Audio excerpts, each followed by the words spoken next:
Namaskaram, Namaskaram. Sadhguruji. It's always a pleasure to have you on Frankly Speaking. And this time, when we are speaking, the country has gone through a huge change. We've had a new government since we last spoke, and we've had a major change that has taken place in the policy, which is the abrogation of Article 370, something that you had called for just after the Pulwama attack. But it's also caused a lot of strife and division in our polity, in our society. So Sadhguruji, I want to start with abrogation of Article 370, and where do you stand on this decision? So I've said enough on this already, but if we have to say something, the nation was created as a secular nation consciously, not by accident. One nation became a religious entity, but we chose to be secular and equal rights to all human beings who live in this country. Well, in practice still we may have some struggles, but in policy largely we've cleared whatever discrepancies that were there, particularly gender equality in the country, which is very, very important for us to move forward. You can't carry traditions of another time into future, it's not going to work like that. So when all this striving is happening, one state in the country has no rights for women or different rights for men and women, how does it work for us? It's not going to work, nor will this allow India to be part of the International Committee of Nations, because you keep one state like that. It amounts to discrimination to keep one state in such a state that where women don't have the necessary rights. Even when it comes to human rights, it's very vague, the whole constitution of Kashmir. And whatever the native language, the Kashmiri language, that's not the official language. They're superimposing another language which only 1% of the Kashmiris speak. Why do you need such a document? Anyway, for whatever reason they wrote it, which different people have different opinions, of course, but it was clearly said it's temporary and transient. Transient means it must be continuously moving towards change, not just temporary, it's transient. So, how long will you transit? 72 years? Is it temporary enough, or is it enough time to transit from one to another? Or you need 700 years, I don't know. But I feel 2 generations, their lives have gone by. Kashmir, unfortunately, did not get the various benefits other states got simply because of this kind of constitutional arrangement. Though central government has spent much more on Kashmir than any other state, still the people have not benefited. I think in all fairness to the people of Kashmir, it had to be done. In my opinion, it should have been done within 20 years after that document was made. First thing, maybe it should not have been made, but they made it in their wisdom. I don't want to do post-mortem on somebody's wisdom. But within 20-25 years it should have happened, but we have taken 72 years. Because we have this attitude in this country that if we hide our head somewhere, all problems will go away. It doesn't go away unless you handle it head-on and solve those problems, it will not go away. If you want Kashmir to be part of this nation, which it is, and you want Kashmiris to benefit like every other citizen in this country, I think this is the right step, there's no question about it. But Sadhguruji, from what you said, 2 questions emerge. One, of course, is the fact whether this decision was taken dictatorially, as it has been stated. Many people say the consultation process didn't really precede the action on the abrogation of Article 370. See, even when the article was written, no consultation happened. It was not even passed in the parliament, it is by presidential order it came. So what came by presidential order could be easily removed by presidential order without even naming it in the parliament. But I think they went through some process of that to get everybody together. But though in private most people feel it's the correct thing to happen, in public they have taken their stands for whatever reasons, I don't want to go into those things. So you're saying people do agree, but they're putting up yes. an appearance of objecting to it because they have to be contrarian to whatever Modi does? Anything the government does, right now, opposing it, people think is the right thing to do because they've been titled as opposition. Uh, it's unfortunate, but it's their stance, but even the parties which are not with the existing coalition of NDA or whatever you call it, they also largely supported it, except a handful of people. So that's not the issue, it's always everybody has a right to their opinion. But the biggest thing is, this was put in the manifesto of the ruling party, and people gave such a strong mandate, and one of the important aspects of it is Kashmir, definitely. So there was no way this government could not take that step, they had to take that step because people were expecting it. The other issue that you pointed out is the choice of India to be secular. Yet, we've had senior ministers, former ministers in the Congress party, like the former Home Minister, Mr. P. Chidambaram, who said that the government had taken this decision of abrogation of Article 370 only because Kashmir was a predominantly Muslim state. If it was a Hindu state, they wouldn't have taken. Is that secularism? See, in a secular nation, which religion or which caste or whatever segment is majority, minority, doesn't even arise. A state is not described that way, it should not be described that way. That this is a Hindu majority, this is Muslim majority, it should not be described that way because we are a secular nation, because our entity is that of being Indian. Me being a Muslim or a Hindu is my personal business. It's got nothing to do with the state. That's what secular means. State has no business in my religion, all right? So you think this is exaggerated once again only? Not exaggerated, political things are there, personal things are there, political things are there. People have various interests, it's okay. I mean, so this, various interests lobby, if I can call it that, they have been making charges. They have been making charges that there are senior political leaders of Jammu and Kashmir who are under detention. They're talking about the fact that the civil liberties have been contained because there are no communication links, there are no phones, you cannot get in touch with people. Do you think their objections are justified, or do you think this lobby is deliberately making more of it than they should be? see, if you look back in your own memory, if you look back in the last 25 years, how many times Kashmir has been shut down by the separatists? How many times? Innumerable. Yes, then how come there was no problem? Now government is doing this so that property doesn't burn, people don't die, and fortunately no deaths have happened, it's very good. I think security agencies are doing a fantastic job to ensure citizens are safe. Step by step it seems to be released, but it should happen as quickly as possible. Normalcy should come, people should be able to do what they wish to do. Even if they want to express their opinion, they should be able to express, the Kashmiri people, whoever they want to. But there is no room for violent demonstrations. There is no room for terror actions to be happening. Especially when the neighboring country is speaking the language that it is speaking, the Prime Minister is speaking that, the Parliament is standing up, well, all pretension is gone. It's wide open now. But there is a propaganda, and many call it a fake propaganda, because the likes of Kavita Krishnan, Sheila Rashid, the entire opposition have come out and stated that there are no medicines, people are dying in hospitals. Do you think this propaganda actually is borne out by the facts of the case?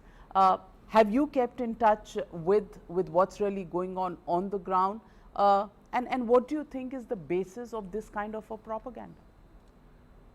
See, there are certain people who have always existed on false propaganda on any issue. And the names that you're mentioning, I don't even think you should mention those names on national television, no. Yes? Yes, what's the point?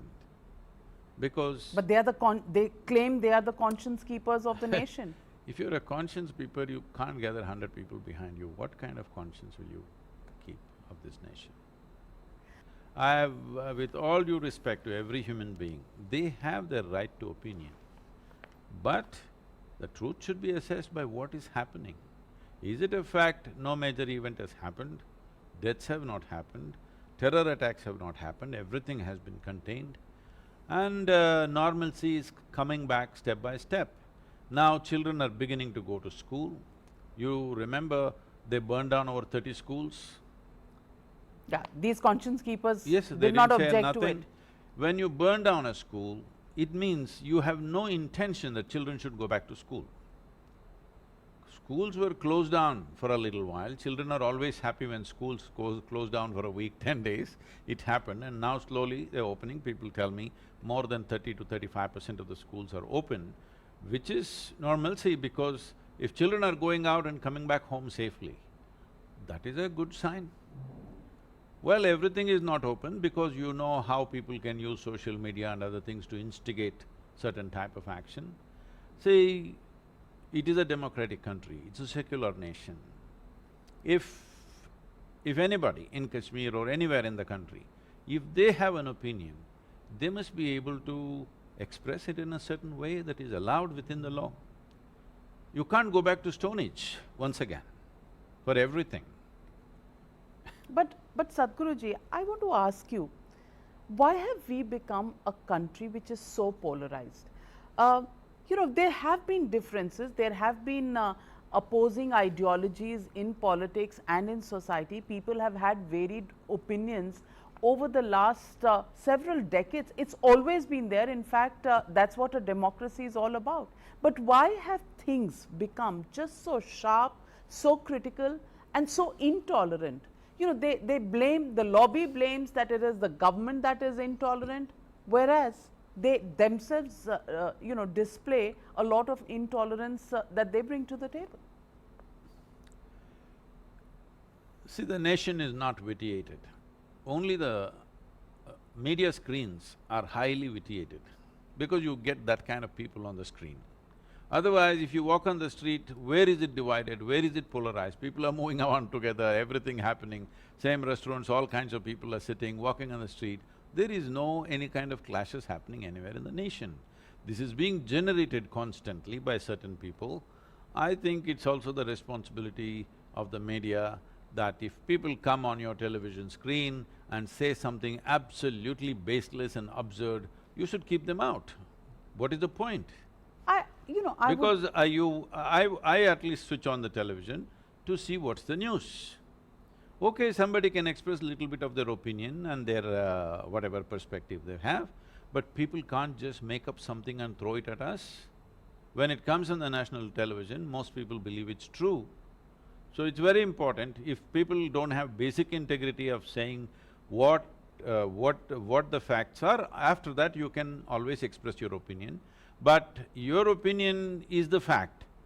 I don't think it should be allowed. There must be even a law, if you ask me. You shouldn't let such people on national television. Sadhguruji, is it only because the media represented? Media is the mirror of the society. No. And Sadhguruji, let me for once let's have a different point of view. In drawing rooms, when people of our generation come together, the viewpoints are getting polarized. And that's something that we've seen with people who are not even involved with politics. I'm saying, if media, right now the way the media is going, if it is the mirror of this nation is completely broken, which is not the fact. I know this nation, I'm in touch with all sorts of people, very large mass of people are in touch with me always. This nation is not broken. The society is very integrated. Here and there problems are there, every nation has its problems, we have ours. Every nation has its share of nutcases, we have some of ours. So what? So tell us about who you think are the nutcases, apart from, of course, today you're training your guns on the media. Are there other nutcases that you'd want to talk about? You meet more of them than me.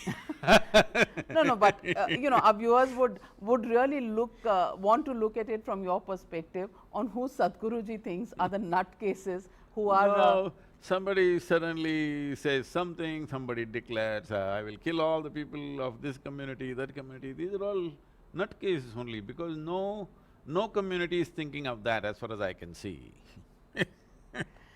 What would you make, Sadhguruji, of statements made by our opposition, and a very responsible opposition which have been quoted by our neighboring country Pakistan in its letter to the United Nations.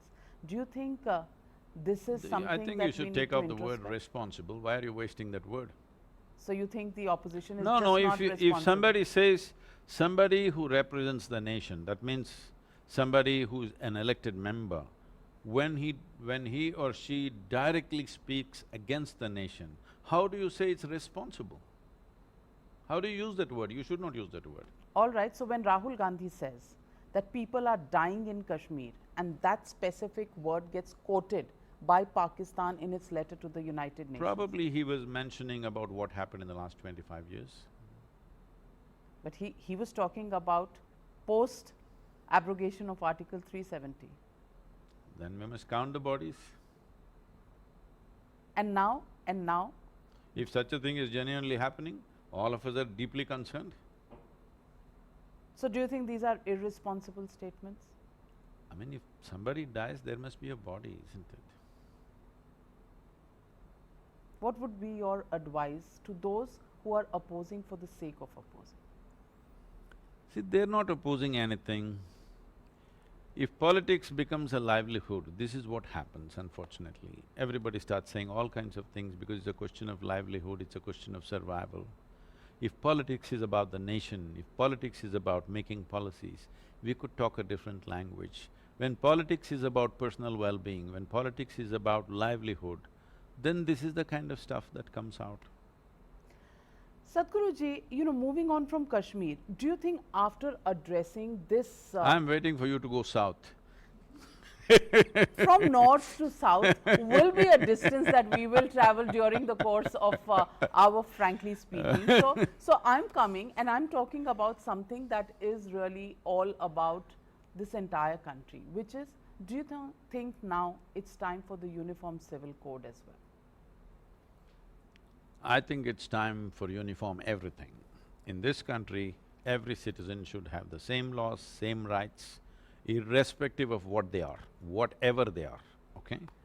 Every human being in this country, I would like such rights to be extended to other creatures also if it's possible, but at least for human beings to start with, every one of them should have the same laws, same rights, same possibilities, otherwise you can't call yourself a nation. But Sadhguruji, the Law Commission has said that this is not necessary, but once again, do you think if it comes in quick succession as a decision right after abrogation of Article 370, which seems to have polarized and divided the country, do you think it's something that this society, this country can handle in quick succession? There may be political issues and how it is interpreted and everything. But if you want nation to be integrated as a nation, not to be islands of different communities, it needs to happen. When I see that you have a different law than me, how do I see you as a part of myself? I always see that she's different because she's got different laws and different rights. How come? How will it work? Only when I see you and me are on the same platform, we can say, okay, we are one nation. Otherwise, we will always have this, within the nation, islands of people who don't belong to the larger process. I think that has to come, because we chose to be secular. If we had chosen to be religious, then we should have done that, but we did not choose that. Right or wrong? See, this is not a question of right and wrong. The idea of making a nation is so that a mass of people can be taken forward. If you want to take a mass of people forward, if you are on one kind of speed, I'm on another kind of speed, we are not going to go forward. There must be same possibilities for everybody. Individual human beings will grow according to their intelligence, capabilities and inclinations, many things. But in terms of possibilities, there should be no difference, everybody should have the same possibility. So Sadhguruji, there are many challenges that face this country, and I don't know, but there has been a lot of opposition that has been coming in from the critics.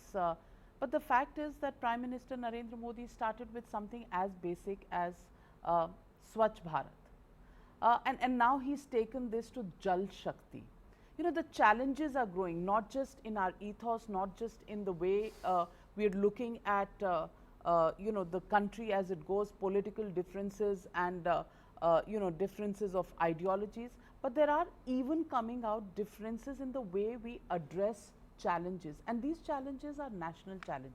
I understand, and I've seen the way you've started Cauvery calling as your awareness stroke action campaign that you want to start on water.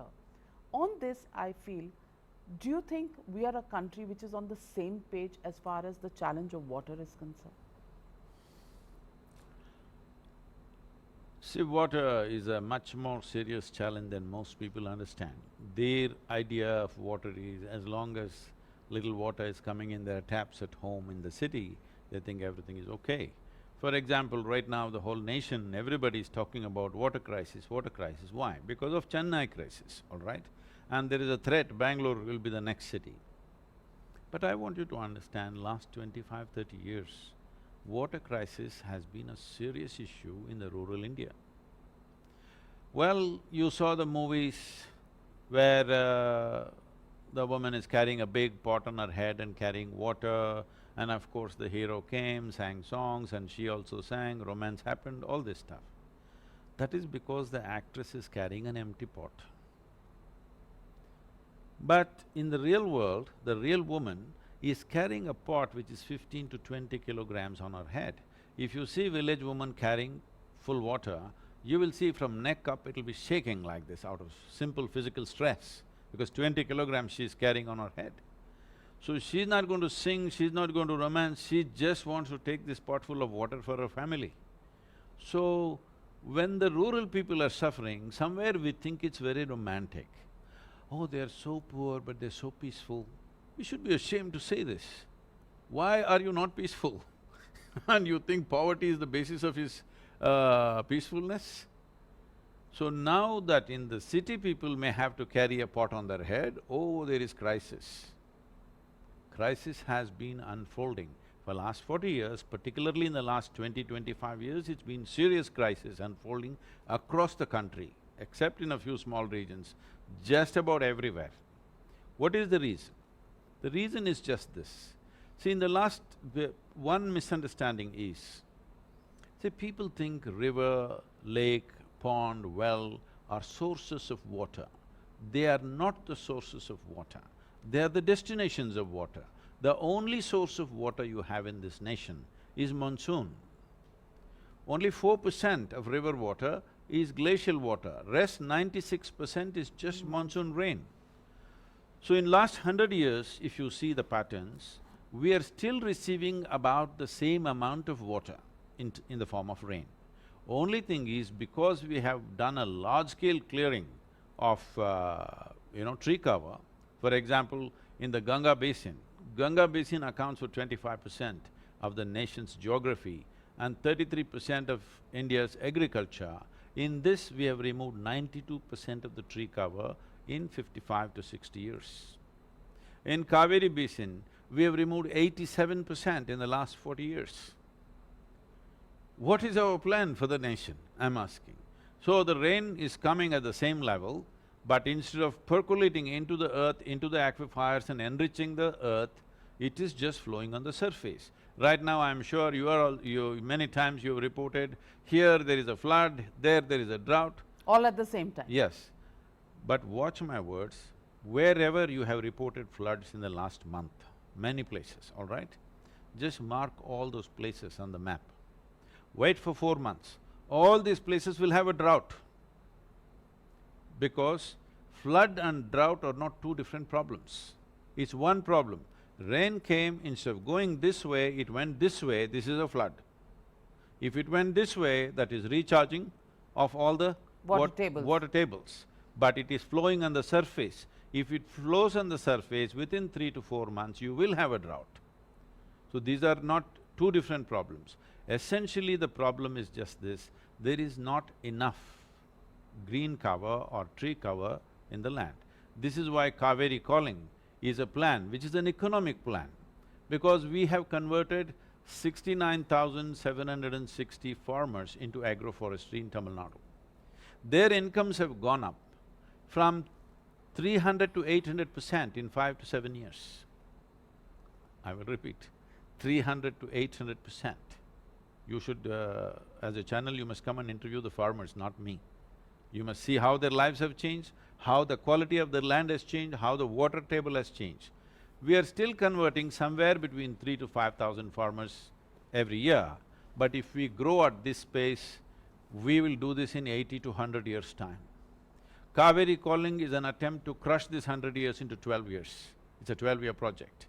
If we do this one thing, that 1/3 of Cauvery basin, which is 85,000 square kilometers, if it goes under shade, the amount of water it'll sequester, there are enough studies in similar conditions in many parts of the world. They clearly say 10,000 trees in congruent land, if you plant, it will sequester 38 million to 45 million liters of water, 10,000 trees. So what we are looking at is 242 crore trees. If you plant this, 9 to 12 trillion liters of water will be sequestered from whatever the monsoon that happens. So if this happens, to give you a perspective, right now the Cauvery's flow is 21.2 trillion liters.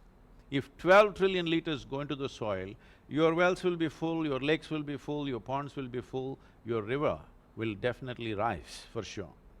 So this is not some rocket science, this is something that we have always known.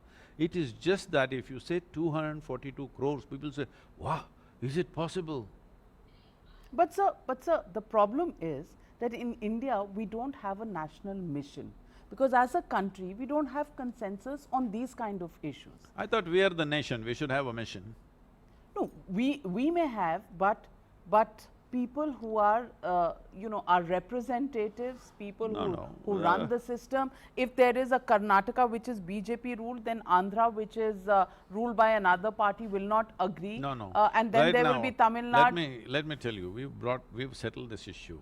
That is why I'm sitting here with you. So have you got various stakeholders yes. on the same platform? Oh, yes. See, right now, this is an afforestation. This is a agroforestry, this is not afforestation. Because there is no land for bringing forestry as such. There is no land to make land into forests. Everything is agriculture. So this is agroforestry. This is super beneficial for the farmer economically. So he wants to go for it.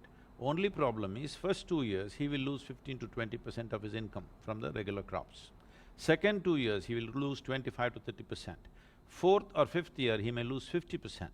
So, we've been pushing the government relentlessly for last 2 years to get a subsidy for these 4 years only. For the loss of revenue that happens, substitute that as an incentive.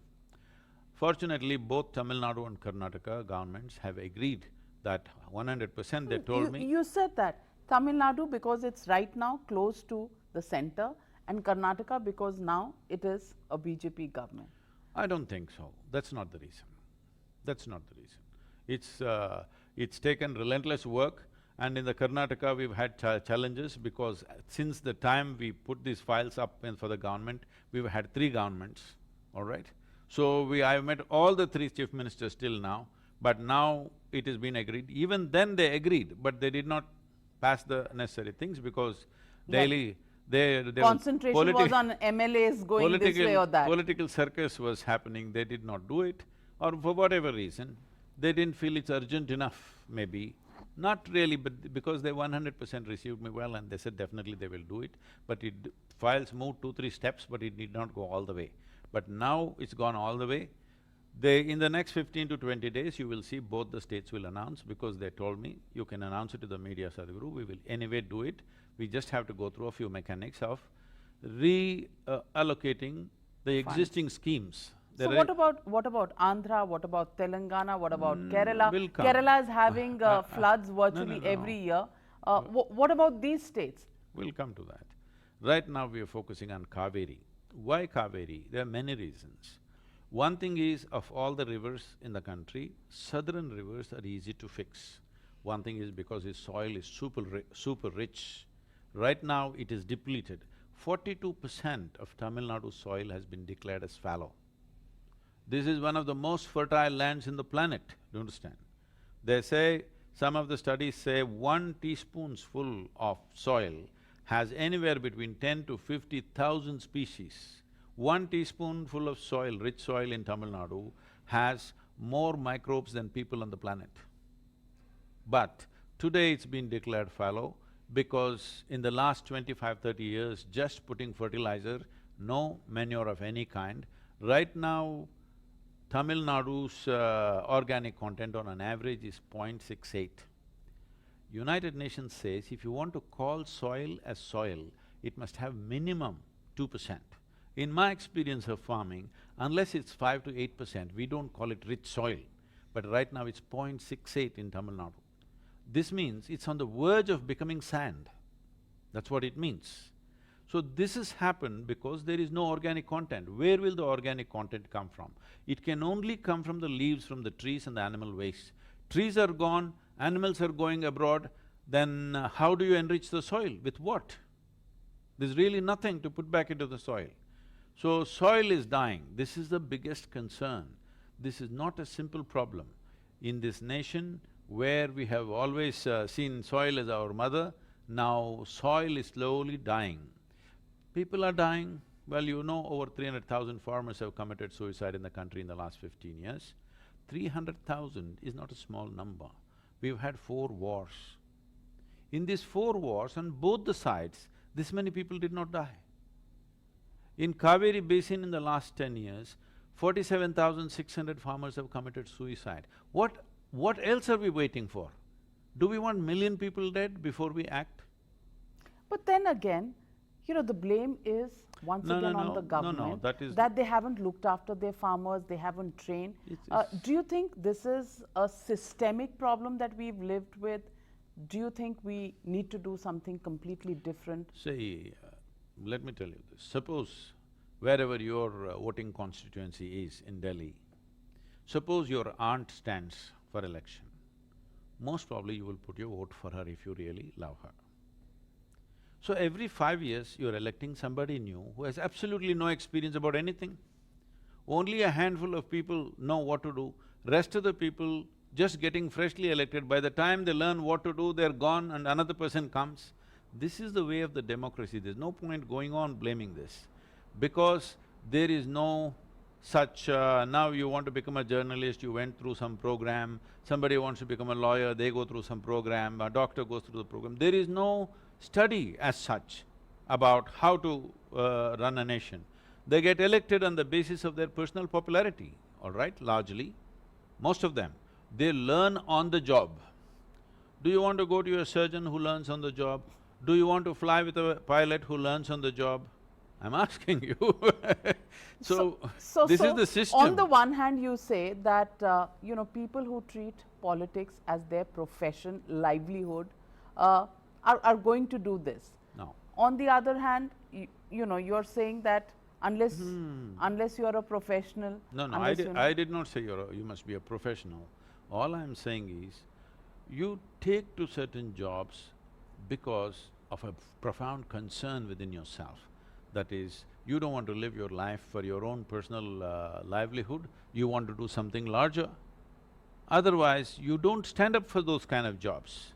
It's very important because when people's lives are in your hands, it is not a profession, it's not a hobby, it's not something else. It is something… it must be beyond your life, more important than your life, otherwise you can't do this job properly.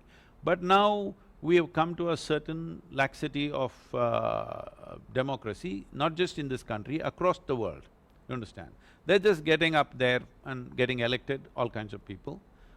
That doesn't mean everybody is like that, there are a whole lot of people who are really dedicated. But one more thing is, this is a nation where only 3.2% of the population pays its taxes. But you're trying to service 1.5 billion people with that. So naturally, there is no enough resource for just about anything you want to do. What is express need, only those things they do. Rest of the things are always on the back burner. Ecology has been on the back burner. We need to understand, as a nation, in 1947, when we got our independence, the average life expectancy of an Indian was 28 years. That means both of us should not be alive right now. Absolutely. So now we moved it to 70. This is not a small achievement, this is a great, fantastic achievement. We have not done just this, we have built business, we have built an economy, we have built industry, technology, science, we are landing on the moon in a few days. Not small things, these are all big. But in all this effort, we forgot something very basic, simply because traditionally we have an assurance that our soil will never fail us. They're like, Bharat Mata is our mother, she will never fail us, she will always give what we want. We kind of took that for granted. We still believe water comes from heaven and falls on my head or Shiva's head and goes down.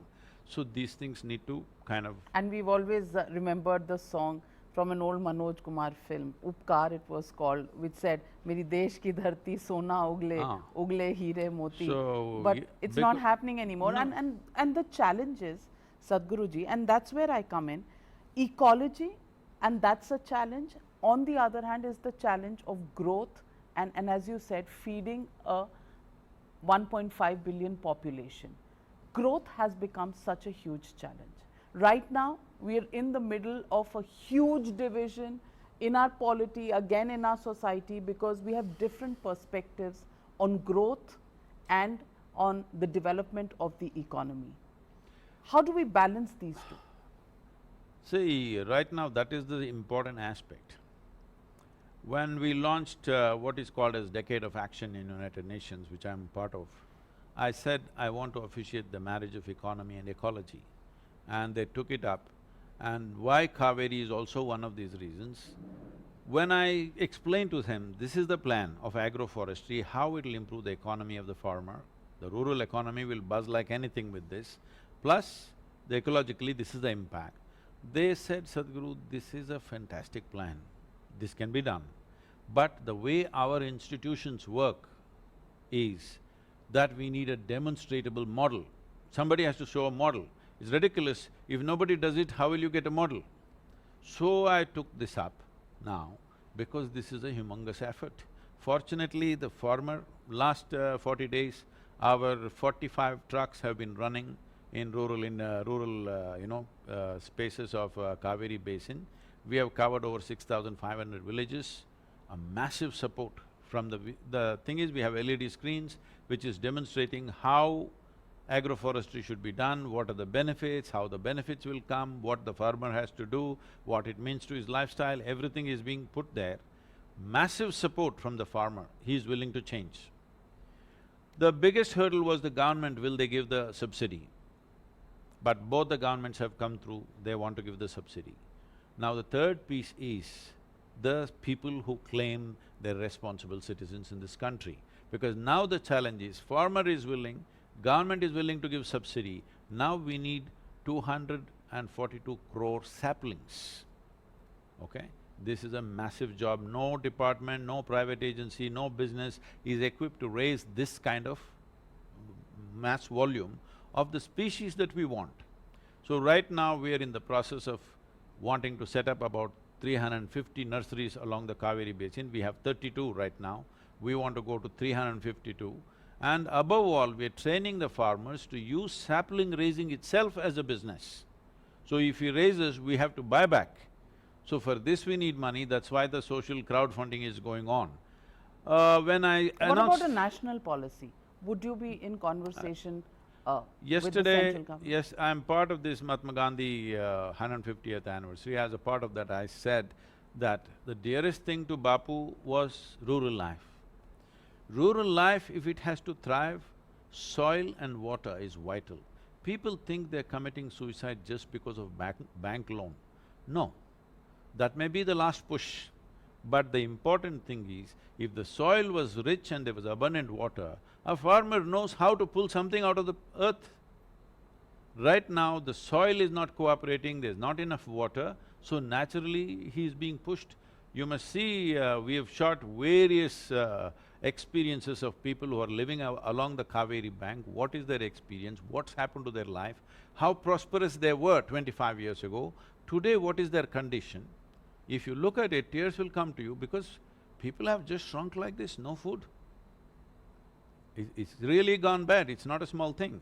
You're only talking about people who die of suicide as statistics, But people who die of starvation, people who die of ill health because they don't have the strength to nourish themselves, these people are not counted, this is treated as natural death. So all this is happening in the country, but if we go on pointing our fingers at the government, nothing is going to happen. So I have asked in this meeting that this was the dearest thing to Bapu. If we want rural economy to thrive, if we want rural people to live well, most important thing is we must create fertile soil. If you want to create fertile soil without leaves of the tree and the animal dung, you cannot do it. I'm also suggesting now, pushing for this, I know immediately people will say I'm a Gaurakshak. I'm saying I'm saying, for every hectare of land, there must be minimum 5 bovine animals on the land. Otherwise, you should not own a land. You have no right to own a land and destroy the soil for the future generation. This cannot be done. It is your business to see that the soil that you own must be rich, because whether you farm or not, it doesn't matter. But the nation's soil must be kept at a certain level of fertility and wellness, because soil is not just your property that stays in your land. Soil is a dynamic that is happening across. It is a live thing. So nobody has a right to kill the soil. So you're saying much is being made about these kind of lynchings on the basis of community. Please, all of us, whoever you are, do you want to take this nation forward or not? Do you want to find solutions for the problems that we have, or do you want to find a problem in every solution? What is your intent?